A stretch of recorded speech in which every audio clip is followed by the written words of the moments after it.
Agrigento, novità positive a soluzione del blocco in via Volpe. Il candidato sindaco Lillo Firetto annuncia il provvedimento dell'assessore regionale Pizzo per la restituzione al transito.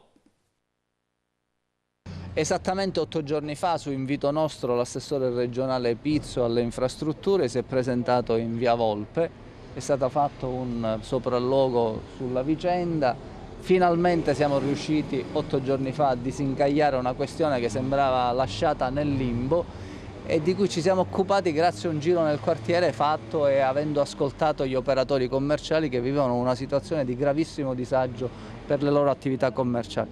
La notizia di qualche minuto fa è che finalmente c'è il decreto di finanziamento delle opere, un decreto di 300.000 euro. Entro 12 giorni inizieranno i lavori, cioè il tempo necessario per fare quel confronto competitivo tra ditte che è previsto per legge e che evidentemente non si può forzare, al termine dei quali 12 giorni sarà individuata la ditta che darà inizio ai lavori, sgombererà la carreggiata e attraverso un sistema di tiranti e di reti metterà in sicurezza l'intero costone.